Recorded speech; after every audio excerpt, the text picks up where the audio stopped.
Today we're going to be finishing up this series on the book of Ruth. And this series fits in with the whole theme of the year, which has been old school. And it's all about the Old Testament making way and pointing to what Jesus would fulfill. We started out in Hebrews, and through the book of Hebrews, we saw that very thing. The Old Testament types and shadows were all pointing to and fulfilled by Jesus Christ. And so we've seen thus far in this year, Jesus, the fulfillment of the old, the fullness of the old, and the finisher of the old. We can't take the Bible and compartmentalize it and say we don't need the Old Testament anymore, because the Old Testament gives us clarity and points to God's redemptive story. It all fits beautifully together to reveal God's plan from the beginning. And the book of Ruth fits perfectly within that. Yes, it was a personal story. It was a real life story of what these women went through. But it was pointing to a bigger story of what God was going to do for all people. Because in the story, we can easily look at it and go, yes, we are a picture of Ruth, a foreigner without hope, without family and land, needing redemption. That is a picture of us. And then Boaz, as the Redeemer, is a picture of Jesus. You see, it all points to God's plan for all people. Now, in our study in the book of Ruth, specifically 2 weeks ago, we looked at God's provision through a kinsman redeemer for the Old Testament. And that's what Boaz was. He was a kinsman redeemer for Ruth and for Naomi. And that was God's provision in the Old Testament. Well, that was incomplete. It was in part. That's not under the new covenant, because the new covenant is fulfilled in the kinsman redeemer for all people, Jesus Christ. And that's what we're going to look at today. But just to give you a refresher of what a kinsman redeemer is, a kinsman redeemer, the kinsman part is the nearest adult male relative. The redeemer part is who restored the rights and reclaimed that which was lost for a relative. Can anybody tell me the two areas that a kinsman redeemer could restore? Does anybody remember that from 2 weeks ago? Was anybody here 2 weeks ago? Were you awake 2 weeks ago? Yes, land and family. Land and family. That is what the kinsman redeemer restored for a relative. And what we're going to see today is that Jesus is the next of kin that has redeemed us. Jesus has redeemed family for us and land for us as only He could do. As only He could do. If you have your bulletins, we're going to jump right in this. We're going to be able to see how Jesus redeemed family for us, how Jesus redeemed land for us, and then we're going to see the three things that were essential for a kinsman redeemer, that they had to have the right, the resources, and the resolve. And we saw this in regards to Boaz 2 weeks ago, but we're going to see this as fulfilled for all people through Jesus Christ. Let's go ahead and start with the first one, is Jesus, our kinsman redeemer, who redeemed us into the family of God.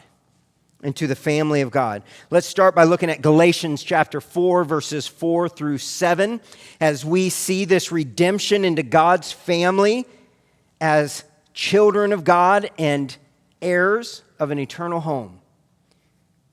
Let's go ahead and start with verse 4 that says, "But when the time had fully come, God sent His Son, born of a woman, born under law, to redeem those under law, that we might receive the full rights of sons. Because you are sons, God sent the Spirit of His Son into our hearts, the Spirit who calls out Abba, which is Aramaic for daddy, Father. So you are no longer a slave, but a son. And since you are a son, God has made you also an heir. So what we see here is that through Jesus Christ, we are redeemed through what he has done for us on the cross. We are redeemed, adopted into the family of God. This is not something that we could obtain separate from Jesus Christ. Because actually in the Old Testament, it was only through the law and obeying the law of Moses that they could have a relationship with God, but it was incomplete and it was conditional. But now through Jesus Christ and what he has done, we can receive the full rights of heirs to the fullness of God. Again, through our Redeemer. We are no longer slaves in bondage to sin, in bondage to death, but we have been redeemed. And now we have life beyond sin, beyond physical death, through our Redeemer. We are no longer foreigners. We are children of God. And of all the identities and titles that we have, child of God is the only one that has an eternal significance. So it's great if you are a great student, if you're a great employee or farmer or husband or wife or parent or child or whatever. Those things are great and those things are important, but they do not carry an eternal significance. It is only for those who have been redeemed by the blood of Jesus Christ that we are redeemed into the family of God, which has an eternal reward, an eternal inheritance. And here's the thing I'd like for us to understand. You and I can't become more of a child of God by our merits. And we cannot be less of a child of God by our mistakes. That is the gift for those who believe and receive what Christ has done. We are his children, and that is something we didn't earn and something that can't be taken away. It is a gift offered through our kinsman Redeemer. Look what the book of John, chapter 1, verses 12 through 13 says. Yet to all who received him, to those who believed in his name, he gave the right to become children of God. Children born not of natural descent, nor of human decision or a husband's will, but born of God. And 2 weeks ago, I looked at what it means in Bible times of what our name was. And I do have to say I'm so proud of one of our students, because I gave a challenge and said, go to somebody and introduce yourself as your first name, Bar, which means son of, and then your father's name. And actually, one of our students went to his baseball team and did that.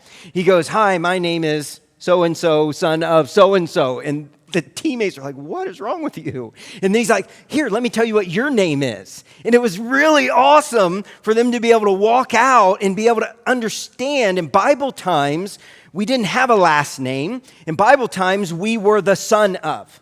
That was your name. In Bible times, my name would be Daryl Bar Rolland, Daryl, son of Rolland. But in this context of redemption and that we are redeemed, adopted into the family of God, there is a much bigger picture unfolding. That my identity, my value and worth is greater than just who I was born to, right? But through Jesus Christ as our Redeemer, we're redeemed into the family of God, and the very Spirit in us cries out, Daddy. And so who am I? Who are you? My greatest identity is not Daryl Bar Rolland, but is Daryl Bar Yahweh, Daryl, son of God. I mean, that's a game changer. That is a game changer because that carries salvational significance and eternal significance. We need to know who we are. We have been redeemed into the family of God. The second thing that the kinsman redeemer does is the kinsman redeemer redeems us into the land of God. Redeems us into the land of God. The writer of Hebrews put it this way in Hebrews 13:14. For this world is not our permanent home. We are looking forward to a home yet to come. 2 Peter 2:11 reveals this. Dear friends, I warn you as temporary residents. I love that. Temporary residents and foreigners to keep away from worldly desires that wage war against your very souls. We need to understand that, yes, we are blessed. God made a beautiful creation for us, but this creation will be redeemed, and one day we will have an eternal land in which God will be the light. Jesus will be the light. We will be in his presence. There's no more need for sun or moon because the illumination of light will be the very presence of God for his people. And there will be no more death, no more tears, no more pain. This is the land that we are redeemed into when we are children of God. Heaven is a part of our inheritance as children of God. I read an article that was written in 2008, true story of a college student in Germany named Sergei Sudev. And Sergei was a typical college student. He was working his way through college, and he was living on $240 a month. You know, so some of you are college students, you're like, yeah, I know what that's like, ramen noodles, yay, you know. And here's the thing, when you become an adult and you've lived on ramen noodles for 4 years, you don't go back. I'm just saying, you don't go back, right? Although mac and cheese, that's my deal. I could live on mac and cheese forever. I think there's some addictive chemical in it, I'm not sure. But the reality is as a college student, you're poor. You're paying for college. And this Sergei Sudev, he gets a knock on the door one day, and it was a man in a suit and a briefcase. And the man in the suit and the briefcase gave some bad news. He said, your uncle passed away. And Sergei had only met his uncle once when he was a child, and he's like, oh, that's sad, but what's that got to do with me? Well, the man was an attorney because the one interaction at a family reunion that Sergei had left such an impression on his uncle who did not have any children, the uncle left his inheritance to Sergei. Pretty good, right? Until Sergei was told how much that inheritance would be. This is a true story.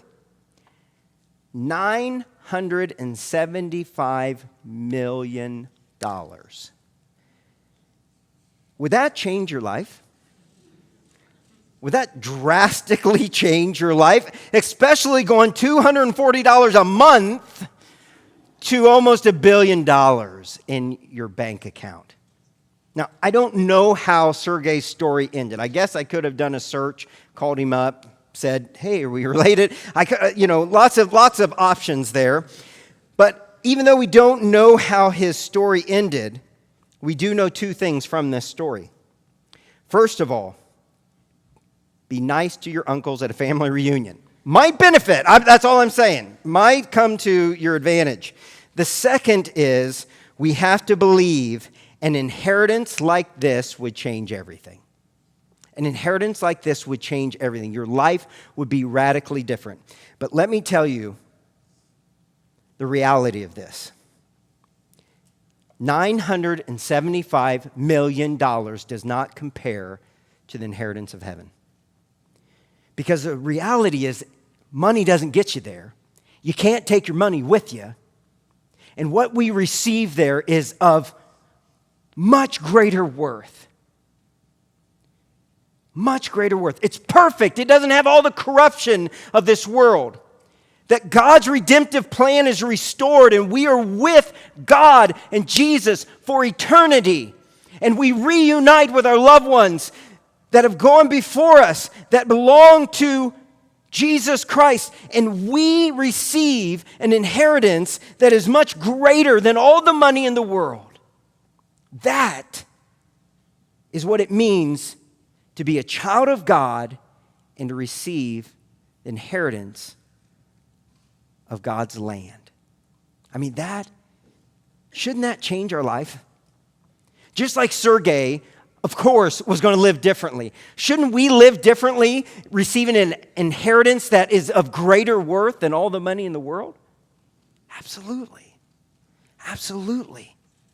And here's the promise that comes from our kinsman redeemer, Jesus Christ.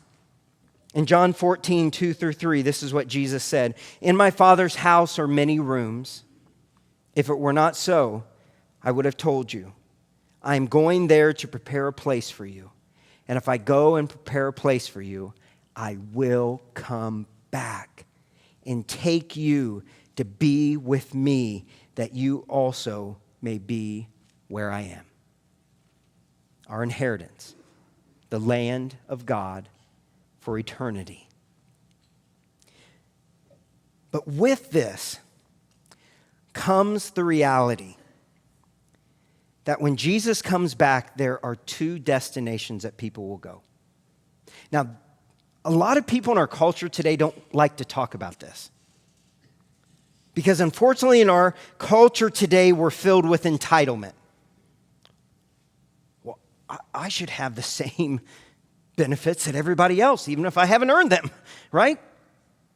And our culture is filled with this, what's fair and what's equal. And so we don't like to look at the reality is that when Jesus returns, there are two destinations. For those who have been redeemed by Jesus Christ, the destination is eternity in heaven with God. But if people do not believe and receive the kinsman redeemer, Jesus Christ, the destination is eternity separate from God, eternal punishment in hell. And that is not a place that the devil is going to be dancing, because that is his punishment as well. And we have to understand that there is an eternal consequence for rejecting Jesus Christ. And we have to understand that this is not a joke, that this is real. And one day, every knee will bow and tongue confess to the kinsman redeemer. And it's either going to be on the road to heaven or the road to hell. And people don't want to hear that today, but it is truth. And if that is our inheritance, should we not live differently? Yes. Yes. Because the truth is just like Boaz had the right resources and resolve to redeem Ruth and Naomi, Jesus has the right, the resources, and the resolve to redeem all who will believe in him.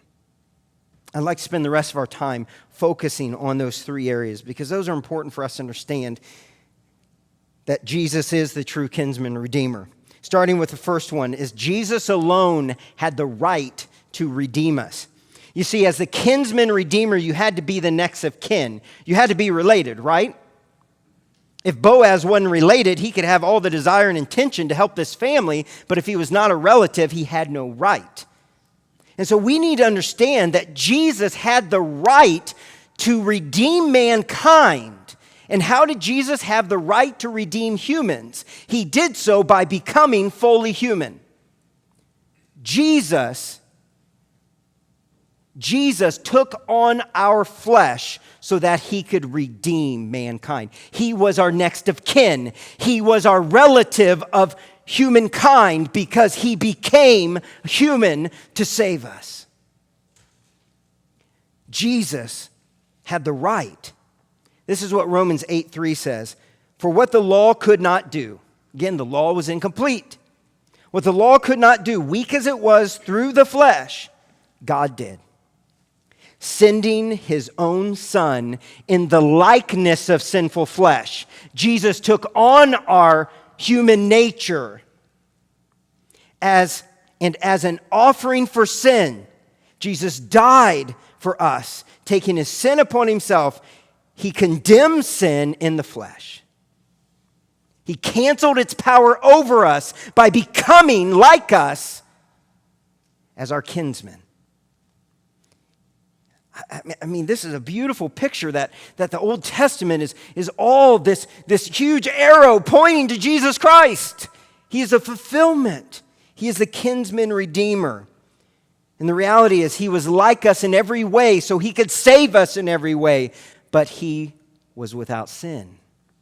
And that's where we're going to get to the resource part. But this is what Hebrews 2:17 says. For this reason, he had to be made like his brothers in every way. He had to be a kinsman. He had to take on our human flesh so he could save us. And says, in order that he might become a merciful and faithful high priest in the service to God, and that he might make atonement for the sins of the people. Jesus became our kinsman when he was born of the Virgin Mary. He became our kinsman when he faced temptation but never sinned. When he felt pain and thirst and hunger. He became like us in every way so he could save us. He, first of all, is our kinsman. And secondly, we see that because he was our kinsman, he became our Redeemer. That's where we see Jesus alone had the resources to redeem. So it would have meant nothing if Jesus just became a human and then was no longer God. But that's the beautiful thing. Jesus was fully man, but he was fully God. He had all authority and power of heaven. How do we know that? Well, who alone except God had authority over sin, death, and the grave? Who alone except God told the wind and the waves to be still? Who alone but God had the power to tell the sick to be healed, the blind to see, the lame to walk, demons to flee, and the dead to rise? He was fully man, but he was fully God. He had the resources. He had all authority. And then only God could give his life in his perfect blood to die for us on the cross, because a sinful man's blood could not redeem. A sinful man's blood could not atone. It was only one who was the fullness of God, the very Son of God, Jesus Christ, who died for us, whose sin could cover, and he could redeem. He was kinsman, he became flesh, but he died as the fullness of God to redeem. We see this in Romans 3:23 through 24. For all have sinned and fall short of the glory of God, and are justified freely by his grace through the redemption that came by Jesus Christ. He was kinsman and he was redeemer. But then we see here more specifically in Ephesians 1:7, in Jesus we have redemption through his blood. Through his death on the cross, his blood covered and satisfied God's wrath against sin, as his sin was placed upon him, and he offered us forgiveness of sins in accordance with the riches of God's grace. Jesus had the right, but he also had the resources to redeem. Last of all, Jesus alone had the resolve to redeem us. Jesus alone had the resolve to redeem us. And here we have to understand is that the Romans didn't kill Jesus. The religious leaders, the Pharisees, didn't kill Jesus. Jesus gave up his life. No one took it from him. He had the right, he had the authority, but he had the resolve to lay down his life for us. We see that where Jesus, before Jesus suffered, died, drank the cup of wrath for us, we see in John 10:17 through 18 his resolve. Jesus said, "The reason my Father loves me is that I laid down my life, only to take it up again. No one takes it from me, but I lay it down of my own accord. I love this, I have authority to lay it down and authority to take it up again. This command I receive from my Father." Jesus alone had the right as being fully man, and he had the authority of being fully God, and he had the resolve to die at his own will to redeem us all. I mean, what a beautiful picture of God's pursuing love for mankind when none of us could ever deserve it. None of us could ever deserve to be invited into this redemption story. none of us could ever obtain what was needed to be in a right relationship with God. And it was only when Jesus, as the full and final kinsman redeemer, when he could save us. That is God's story from the beginning. That's why I love going in the Old Testament and seeing how all the pieces fit together. That's why I love going and looking in the Old Testament and see, yes, this was personal for them, but it was bigger so that it could become personal for you and me. God, his redeeming love that went to the fullest extent to save us, to invite us into his family, and to one day invite us into his land. That's our inheritance. I mean, I hope you believe that. Because again, here's the thing. Just like with Sergei, that attorney could have come and said, you have an inheritance. And he could have said, nope, I'm good. I'm good. I don't need it. And his life wouldn't have been changed. And the same is true for us. Because God has been chasing after each one of us with a perfect love to set us free and to break the chains of sin, to break the chains of slavery, and to invite us into his family. But we must believe and we must receive it. It starts there. And the sad reality is there is going to be hundreds of millions of people that when Jesus returns and everybody knows and they all fall to their face at the fullness of Jesus Christ, that hundreds of millions of people are going to be going to hell because they did not receive the inheritance offered to them. And I don't know about you, but if you've made that decision, you should not be okay for just yourself. I remember as a parent, my heart was so full for my girls to believe in the Lord and to give their life to him. And I'll never, ever, ever, ever, ever forget when each one of them were buried in baptism and raised to walk in a newness of life. I'll never forget that. But more importantly is now that they live changed. But it would not be sufficient for me to sit back and go, job done. Job done. I'm saved, my wife's saved, my kids are saved. Done. Check. Clock out. That's not the children of God. Because the children of God have been called to the right of redemption. But we've also been called to the resources.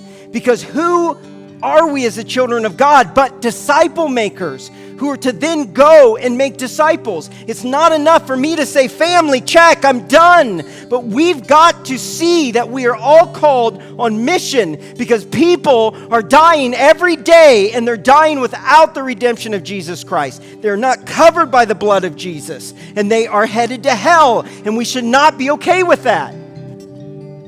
I should not be the only minister in this church. We are all called to the ministry of the gospel. And if you say, well, I don't like to talk to people, I don't know what to say, then live it.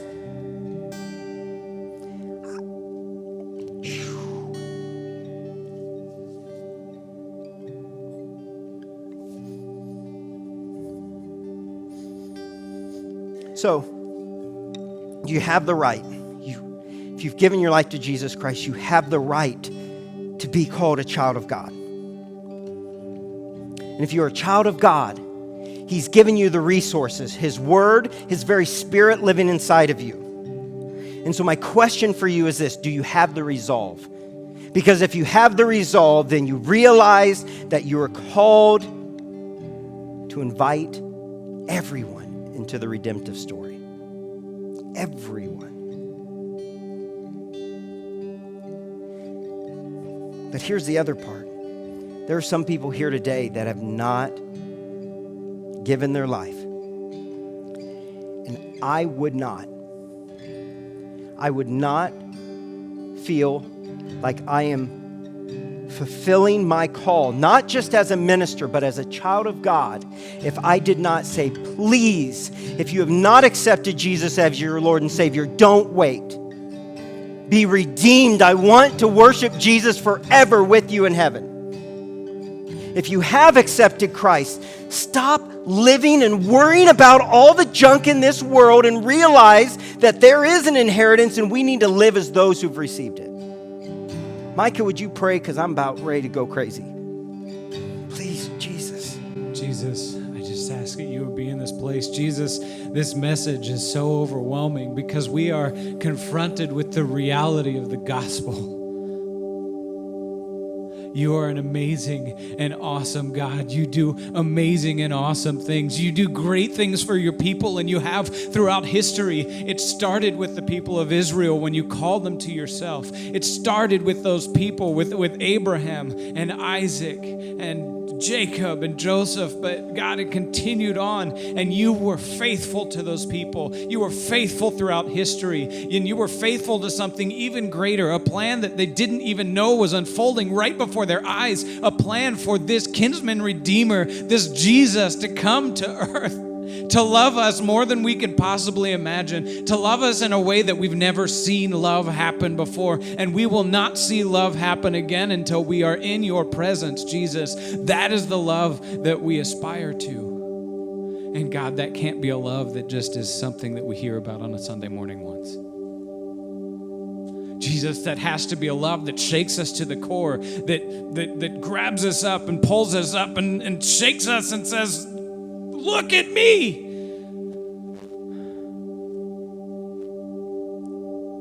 Jesus, my desperate prayer is that we would go. That as we finish this morning, that if we haven't responded to the message and to the good news, that we would get up out of our seats and go, that we would come forward, that we would give our lives to you, Jesus. But if we've done that,